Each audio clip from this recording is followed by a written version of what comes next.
हमने जो कथा सुनानी शुरू की है स्वामी जी की, वो 1881 विक्रम संवत लोग नहीं समझते हैं, कम समझते हैं। तो 1825 ईस्वी से लेकर के 1873 ईस्वी तक पहुँचे हैं और 1873 के बाद 1883 में 10 वर्षों के अंदर ही स्वामी दयानंद का प्राणांत हो जाता है। विष दे करके उनकी जीवन लीला समाप्त कर दी जाती है। तो कहने में तो लगता है कि स्वामी जी का बहुत बड़ा लंबा समय तो हो ही गया है कथा में, 1825 से 1873 तक 45 और 48 साल तक का लगभग। लेकिन ऐसा है नहीं। स्वामी जी का जो व्यापक जीवन का फलक है वो अंतिम 10 वर्षों में ही है। प्रारंभ के तो बहुत सारे वर्ष तैयारी के वर्ष हैं। जैसे वृक्ष जो है जब पूरा यौवन में आता है और जब उसमें फल आने लगते हैं तो फल तो बाद में ही आते हैं, पहले तो सारी वृक्ष के विकास में ही समय चला जाता है। तो कल मैं सायंकाल इस पर विचार कर रहा था यहाँ से जाने के बाद कि बचे हुए जो 10 वर्ष हैं, कहने को 10 वर्ष हैं लेकिन ये काफ़ी घटना बहुल है, कार्य बहुल है, प्रभाव बहुल है। इसी 10 वर्षों में सैकड़ों आर्य समाजों की स्थापना हो जाती है। 1-2 लाख के लगभग लोग आर्य समाज के सभासद भी बन जाते हैं इन्हीं 10 वर्षों में। इन्हीं 10 वर्षों में परोपकारिणी सभा की अध्यक्ष स्थापना होती है, वैदिक यंत्रालय स्थापित किया जाता है, जगह जगह आर्य समाज के अधिकारी बनने शुरू हो जाते हैं, पुस्तकों की रचना शुरू हो जाती है। और आप जैसा कि आपने सुना 1875 में आर्य समाज के प्रवर्तक स्वामी दयानंद ने सत्यार्थ प्रकाश की रचना की और उसके पहले 2 ही पुस्तकें थी छोटी छोटी 8 पेज 10 पेज की, भागवत खंडनम और संध्या। लेकिन 1875 1883 के बीच में 8 वर्षों में ही स्वामी दयानंद की छोटी बड़ी 38 ग्रंथों की रचना हो जाती है। ऋग्वेद के 7वें मंडल के 61वें सूक्त के दूसरे मंत्र तक लगभग 7000 मंत्रों का भाष्य हो जाता है संस्कृत में और हिंदी में। यजुर्वेद का पूरा 1975 मंत्रों का भाष्य हो जाता है। सैकड़ों पत्र लिखे जाते हैं स्वामी जी की ओर से। जिस नगर में जाते हैं उस नगर में बड़े बड़े विज्ञापन आयोजित होते हैं और बाकी सारे कार्य जो पहले हो रहे थे वो सब हो रहे हैं। ये नहीं कि पहले वाला कोई काम बंद है, शास्त्रार्थ भी बंद नहीं है, वो भी हो रहे हैं, शंका समाधान भी हो रहे हैं, प्रवचन भी हो रहे हैं। तो ये 10 वर्षों का समय है, बहुत बड़ा स्वामी जी के लिए। एक एक क्षण उनका बहुमूल्य है। पंडितों ने अनुमान लगाया है कि स्वामी दयानंद ने लगभग इन 10 वर्षों में ही 20,000 पृष्ठों की रचना की है। 20,000 पृष्ठ, 50 शास्त्रार्थ किए हैं इन्हीं वर्षों में। स्वामी दयानंद के जीवन चरित्र के बहुत पक्षों पर हमने व्यापक अध्ययन किया तो हमने देखा कि केवल पत्र पत्रिकाएं ही नहीं, उसके स्वामी जी के बाद के जो साहित्य लिखे गए उन साहित्यों में भी आर्य समाज की झलक, आर्य समाज की मान्यताएं प्रतिबिंबित होती हैं। और सबसे ज़्यादा मान्यता आर्य समाज की जिस साहित्यकार ने हिंदी के अपने ग्रंथों में व्यक्त की वो थे मुंशी प्रेमचंद। उनके ही समकालीन थे जयशंकर प्रसाद। जयशंकर प्रसाद बहुत बड़े कवि थे, छायावाद के त्वस्तंभी हैं। उनका महाकाव्य कामायनी आधुनिक भारत में और आधुनिक भारतीय भाषाओं में बहुत ऊंचा स्थान रखता है। हमने उनके कुछ ग्रंथों को पढ़ा तो बड़ा आनंद आया। उनकी एक उपन्यास है तितली। उस तितली उपन्यास में उन्होंने पूरा लिखा है कि काशी शास्त्रार्थ में स्वामी दयानंद की विजय हुई थी। एक उसका एक पात्र बोलता है और स्वामी जी के साथ अच्छा व्यवहार नहीं किया पंडितों ने, उसका एक पात्र ही ये बात को कहता है। तो इस बात को लोग उल्लिखित करते नहीं है। मैं आपको बता रहा हूं कि काशी शास्त्रार्थ का क्या परिणाम रहा, क्या हुआ, ये केवल तत्कालीन पत्र पत्रिकाओं में ही नहीं, उसके बाद महाकवि जयशंकर प्रसाद के लिखे हुए ग्रंथ में भी सच्चाई सामने आती है। और एक बात और, काशी नरेश ने स्वामी जी के साथ जो सभा में दुर्व्यवहार किया वो तो किया, लेकिन बाद में उसकी आत्मा जो है अनुताप से पीड़ित होने लगी। था तो धर्म प्रवण व्यक्ति था, उसके मन में बराबर ही आया कि हमने एक सन्यासी के साथ बड़ा गलत व्यवहार किया। और वो सन्यासी साधारण नहीं है, वो वेद का विद्वान है, तपस्वी है, योगी है। उस अनुताप से अंदर अंदर वो जलने लगे। और बाद में स्वामी जी कुल मिलाकर 7 बार काशी गए हैं।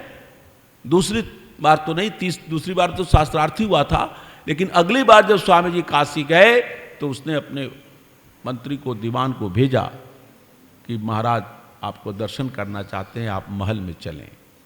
स्वामी जी के साथ बैठे हुए थे स्वामी जी के सहयोगी भी, उसके अब धीरे धीरे स्वामी जी के सहयोगी बन गए, जवाहर दास, अविनाशी लाल, साधु आदमी थे, विद्वान भी व्यक्ति। उन्होंने कहा मत जाइए, मना कर दीजिए।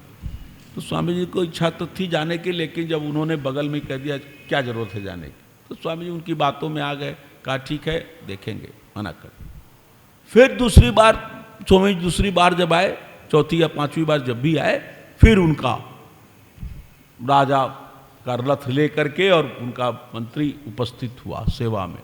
फिर इन लोगों ने कहा मना कर दीजिए। स्वामी जी का नहीं, ये बात ठीक नहीं, हम सन्यासी, हमें किसी से वैर विरोध नहीं है, राजा बुला रहे हैं। तो गए, वो महाराज गए, स्वामी दयानंद जी गए और राजा ने उनको रजत सिंहासन पर बिठाया महल में और स्वयं नीचे बैठने लगे। स्वामी दयानंद का नहीं, नीचे बैठे और हाथ जोड़कर कहा यतिवर हमसे बड़ा गलत व्यवहार हुआ है। हमारी सनातन परंपरा में मूर्ति पूजा हम करते चले आए हैं, उसको नहीं छोड़ पाए, लेकिन हमसे बहुत बड़ा अपराध हो गया है। चरणों में सर रख दिया और कहा हमें क्षमा कर दीजिए, हमारा अपराध क्षमा हो। स्वामी जी ने कहा तुमने कोई अपराध नहीं किया है, हम सन्यासी, हम किसी के प्रति दुर्भावना हम रखते ही नहीं हैं, क्षमा की कोई बात ही नहीं है। स्वामी जी ने उस प्रकार उनका आतिथ्य स्वीकार किया। आते समय उन्होंने मनो मिठाइयाँ और क्या क्या स्वामी जी ने सब बंटवा दिया। तो ये इस बात की सूचना है कि स्वामी दयानंद के मन में किसी भी व्यक्ति के प्रति उनका मनोमालिन्य नहीं रहता था। ये स्वामी जी की बात। दूसरी बात, जो स्वामी जी यहाँ से जब गए प्रयाग में, एक घटना वो बताना मुझे रह गया था। एक माधव बाबू चक्रवर्ती, ये महत्वपूर्ण घटना इसलिए बता रहा हूँ, वहाँ पढ़े लिखे एक सज्जन रहते थे माधव बाबू चक्रवर्ती, बड़े अच्छे पदाधिकारी, सरकार के मुलाजिम थे, बाद में रिटायर हो गए थे, तार्किक बहुत थे और तार्किकता के कारण उन्होंने अपने हिंदू धर्म को त्याग दिया और उनका झुकाव जो है मुस्लिम धर्म की ओर होने लगा था। और वहाँ पर बहुत ऐसे युवक भी थे जो ईसाई धर्म होने को स्वीकार करने को तैयार थे। युवकों की बड़ी संख्या थी और उन युवकों के अंदर जो धर्म संबंधी समस्याएं आती थी, धार्मिक जो प्रश्न उठते थे, उसका जवाब हिंदू धर्म के पंडे पुजारी नहीं दे रहे।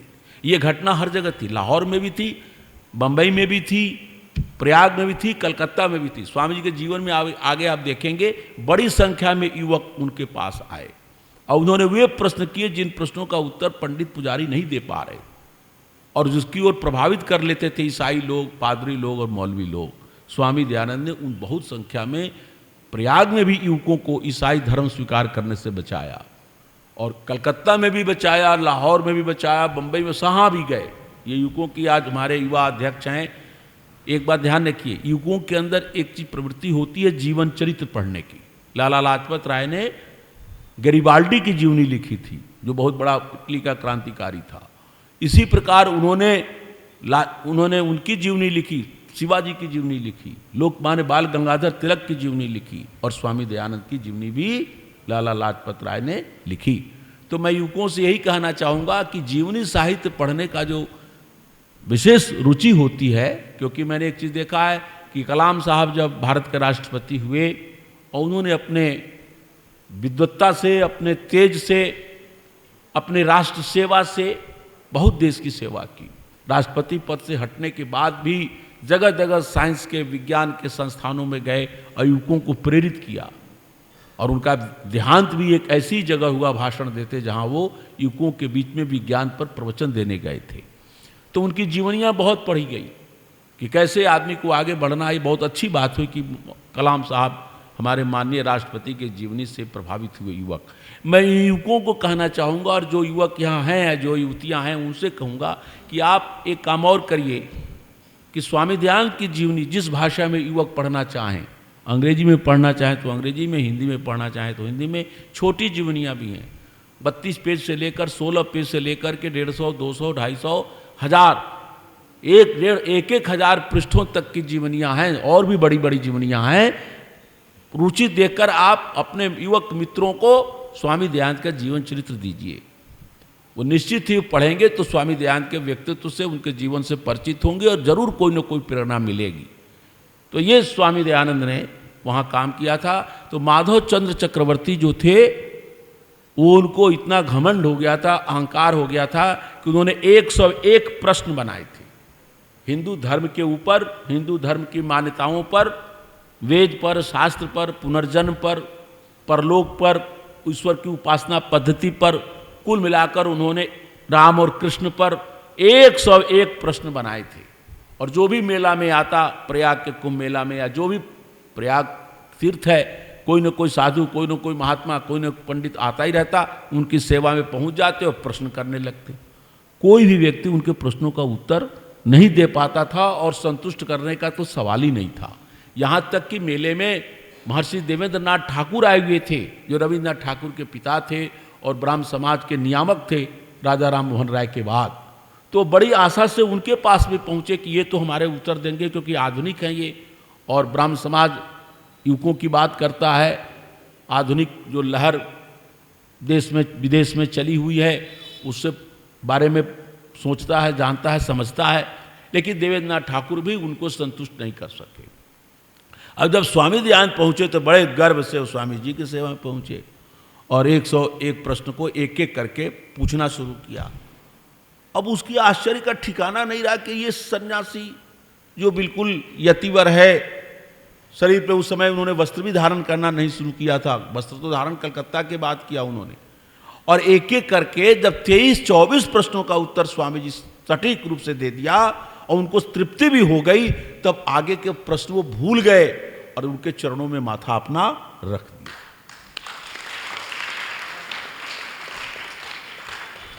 फिर उसने कहा, स्वामी जी मैं तो बहुत पाप कर चुका, नास्तिकता में आकर, अपने प्रश्नों के उत्तर न पाकर, अहंकार में आकर, कोई ऐसी बुराई नहीं है जो मैं नहीं किया। मैं शराब पीने लगा हूँ, मांस खाने लगा हूँ, मैंने एक वेश्या रखी हुई है, अब तो मेरी आत्मा कांप रही है, मेरा क्या होगा, कैसे मेरा उद्धार होगा। स्वामी जी ने कहा, पहली बात, जब तुम्हारी आत्मा इन प्रश्नों से संतुष्ट है और तुम हृदय से प्रायश्चित कर रहे हो, तो आज ही संकल्प करो कि मद्य नहीं पियोगे, मांस नहीं खाओगे, जिस वेश्या को तुमने रखा है उसको हटा दोगे और जीवन पवित्र बिताओगे। प्रातःकाल 3 बजे उठो, 4 बजे उठो, यौगिक क्रिया करो।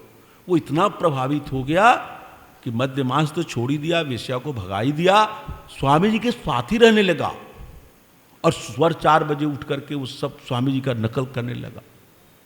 स्वामी जी ने कहा, स्वामी जी हमें आलस्य बहुत आता है, और सही बात है, स्वामी जी तो रोज 4 बजे भोर में उठने वाले, 3 बजे, और ये व्यक्ति सारा दुष्कर्मों में लगा हुआ व्यक्ति। तो स्वामी जी ने कहा, ये काम कर, मैं जब योगाभ्यास के लिए बाहर निकल जाता हूँ तो तू स्नान ध्यान करके संध्या करके तू खड़ा रह और खड़े खड़े गायत्री का जप कर। बैठने में करोगे तो शायद बहुत लोग हमने देखा है संध्या करते करते सो जाते हैं और उस समय अच्छी नींद आती है। ये बात ये जान लीजिए, जैसे आप कोई प्रवचन सुनने लगिए तो प्रवचन में खूब नींद आती है। अरे बहुत लोग सो जाते हैं तो लोग कहते हैं सो रहा है, जगाइए। हमने जगा क्या, उसको आनंद आ रहा है, सोने में जो आनंद है वो जगने में क्या है। प्रवचन की कृपा है कि उसको नींद आ गई। अब कोई सिनेमा देखते समय कोई सोता है? अब तो लोग अपने घरों में देखते हैं, पहले लोग जाकर पिक्चर हॉल में देखते थे तो शायद ही कोई सोता हो, जितना भी थक कर जाए सिनेमा वो। तो जो उत्तेजक दृश्य है, जो श्रृंगारिक दृश्य है, जो विलासिता के दृश्य है, वहां आदमी नहीं सोता। जब ब्रह्म का आनंद प्रवचन हो रहा है तो सो जाता है। तो स्वामी जी ने कहा, कोई बात नहीं, तू खड़े होकर गायत्री का जप कर और 1000 गायत्री का जप प्रतिदिन कर, क्योंकि तुमने बहुत पाप किए हैं। स्वामी लिखे हैं दुष्कृत कर्मों का मनोमालिन्य दूर हो जाता है गायत्री मंत्र के जप करने से। बड़ी ऊंची बात है। और कहते हैं कि प्रतिदिन 1000 गायत्री मंत्र का जो व्यक्ति जप करेगा वो पूर्व दुष्कृत जो होंगे उसका मालिन्य खत्म होगा, मालिन्य धीरे धीरे उसकी आगे उसकी सच्चा प्रायश्चित हो जाएगा, आगे कर्मों में चलेगा। तो ये घटना बहुत हमें रोचक लगती है और मुझे मौका मिलता है तो मैं बताता हूं। और यही नहीं, ये माधव बाबू के एक रिश्तेदार थे और मित्र थे, बड़े सुहृत थे, वो थे ग्वालियर में, उनका नाम था शरद चंद्र चक्रवर्ती। उन्होंने उनको चिट्ठी लिख दी। जब स्वामी जी प्रयाग से चले गए तो उन्होंने चिट्ठी लिख दी कि मैं आपके यहाँ आ रहा हूँ। और वो व्यक्ति शरद चंद्र चक्रवर्ती जो था ब्राह्मण समाज को मानने वाला था, नियम से, फिर भी ब्राह्मण समाज का जो भी नियम है उसको पालन करने वाला था। और वो जानता था कि मेरा ये मित्र है, रिश्तेदार है, ये शराब भी पीता है, मांस भी खाता है, कोई जीवन में सत्कर्म नहीं है। वो बड़ा घबराया कि आदमी हमारे घर में आएगा, रहेगा क्या, हमारे घर के बच्चे सोचेंगे, पत्नी क्या सोचेगी, परिवार क्या सोचेगा, ये अजीब आदमी। लेकिन हिम्मत नहीं जुटा पाया कि चिट्ठी लिख के मना करे कि तुम मेरे यहां मत आओ। यही उधेड़ बुन में रहा तब तक ये पहुंच गया। अब ऐसे आदमी अनिच्छित व्यक्ति पहुंच जाता है तो आदमी की औपचारिकता में ही क्या करे बेचारा। लेकिन उसको आश्चर्य का ठिकाना नहीं रहा कि रात में ये सोए और सुबह उठ के देखते हैं कि देखे चाय वाय मांगेंगे, पता नहीं क्या करेंगे, तब तक देख रहे हैं नहा धोकर खड़े होकर गायत्री जप कर रहे। तो उसको कई चमत्कार, ये पूरब सूरज पश्चिम से कैसे उदय हो गया। तो जब वो सद्या कर चुके, गायत्री मंत्र जप कर चुके, तब उन्होंने बड़े विनीत भाव से पूछा कि माधव बाबू ये क्या देख रहे हैं। तो कहा सब ऋषि दयानंद का चमत्कार है। फिर ऋषि दयानंद की सारी बातें बताई। शरद चंद्र चक्रवर्ती ने कहा हाँ बहुत अच्छा हुआ कि आप पाप पंख से निकल गए, आप अपने मूल धर्म पर रह गए। तो ये बात हमें स्वामी जी की बहुत महत्वपूर्ण लगती है, इसलिए मैंने ये बात आपके बीच में बताने की कोशिश की है। कलकत्ता में एक बात और हुई थी कि बाबू केशव चंद्र सेन जो थे बार बार मिलते रहते थे। उन्होंने कहा स्वामी जी आप बहुत जोर देते हैं वेदों के ऊपर, यदि ऐसा ही जोर इस्लाम के लोग भी कुरान पर देते हैं और पादरी लोग, ईसाई लोग बाइबिल पर देखते हैं, तो क्यों हम पक्षपात करें। हम ऐसा क्यों नहीं कर सकते कि वेदों को भी कुछ ले लें, कुछ बाइबिल के अच्छे उपदेशों को ले लें, कुछ कुरान का ले लें। अब ब्राह्मण धर्म लगभग ऐसे ही हो गया था, ब्राह्मण धर्म ने ब्राह्मण समाज। तो स्वामी जी ने कहा नहीं, स्वामी जी ने विस्तार से उनको समझाया कि बाइबिल में ये त्रुटियां हैं, कुरान में ये भी त्रुटियां हैं। इसे पता लगता है कि स्वामी जी जहां भारतीय हिंदू धर्म शास्त्रों का अध्ययन पूरा कर चुके थे, वहां उन्होंने विधिवत कुरान और बाइबिल के बारे में भी पूरी जानकारी प्राप्त कर ली थी कलकत्ता जाने से पहले। और विस्तार से उन्होंने वेदों पर कहा कि वेद में कहीं भी भ्रांति युक्त कोई बात नहीं है। केशव बाबू ने वेदों के बारे में जो सुन रखा था वो सब शंकाएं रखने लगे। स्वामी जी ने एक एक करके उनका उत्तर देना प्रारंभ किया। केशव बाबू हतप्रभ रह गए। केशव बाबू का जो पुराना जीवन है वो क्राइस्ट से बहुत प्रभावित है, बड़ा ऐतिहासिक भाषण माना जाता है। कुछ बड़े जो वक्ता होते हैं, जो बहुत अंतर्राष्ट्रीय कोटि के बहुत बड़े वक्ता कुछ लोग होते हैं जिनके कुछ भाषण बड़े मार्के के माने जाते हैं, ऐतिहासिक भाषण माने जाते हैं, जैसे विवेकानंद जी का शिकागो में दिया गया भाषण। ऐसे ही कलकत्ता के हॉल में क्राइस्ट पर भाषण दिया था बाबू केशव चंद्र सेन ने, सारी दुनिया में उसकी चर्चा थी। क्या भाषण दिया था, साहित्यिक अंग्रेजी में क्राइस्ट के जीवन पर, क्राइस्ट के देन पर ऐसा भाषण था कि सारी दुनिया के ईसाई खुश थे। लेकिन स्वामी दयानंद के प्रभाव का असर पड़ता है। स्वामी दयानंद के बाद 1873 के बाद केशव बाबू ने कोई ईसाइयों पर कोई भाषण नहीं दिया। धीरे धीरे उनकी रुचि योग की ओर भी होने लगी। इसको लक्ष्य किया है बाद के लोगों ने और लिखा है कि केशव बाबू में जो परिवर्तन आया ये स्वामी दयानंद का कमाल था। और आगे चल के तो वो स्वामी दयानंद का भेंट न हो पाने के कारण वो रामकृष्ण परमहंस के भी बहुत निकट चले गए। मतलब जितनी आधुनिकता और जितनी विदेशी प्रवृत्ति केशव बाबू में आई थी उतने ही ज़्यादा वो प्राचीन परंपरा में चले गए, चलते चलते बिल्कुल पौराणिकता की ओर भी चले गए। ये अलग बात है। लेकिन केशव बाबू ने एक बहुत महत्वपूर्ण बात स्वामी से कही कि स्वामी जी कितना ही अच्छा होता यदि आप अंग्रेजी के वक्ता होते, अंग्रेजी के जानकार होते तो मैं यूरोप जाते रहते थे, इंग्लैंड। मेरी यूरोप की यात्रा में आपसे बड़ा सहायक कोई नहीं होता। आपके वैदुष्य, आपके व्यक्तित्व, आपकी भाषण को सुनकर अंग्रेज लोग चमत्कृत हो जाते। स्वामी जी ने कहा कि विदेश की बात छोड़ो, अपने देश में इतना अंधकार फैला हुआ है, बिल्कुल धर्म से च्युत हो गए हैं लोग।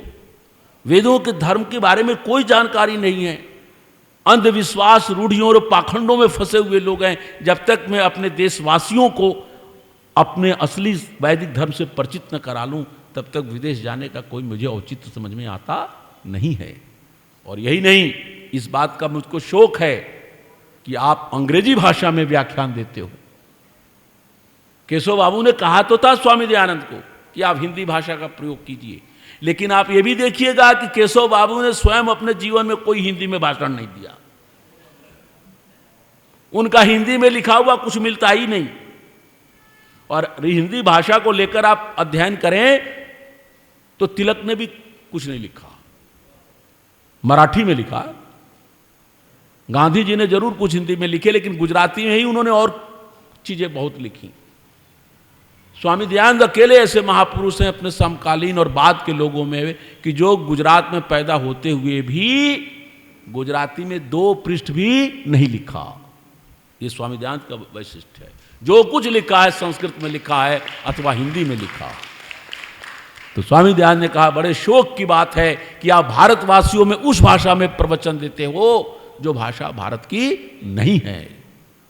ये 2 महापुरुषों की ऐतिहासिक जो घटनाएं हैं मैंने आपके बीच में रख दी है। 100 से अधिक देशों में देखा जाने वाला, सर्वाधिक लोकप्रिय और सबसे अधिक फॉलोअर्स के साथ पूरी दुनिया में आर्य समाज के विचारों का प्रचार करने वाला एकमात्र चैनल वैदिक प्रचार।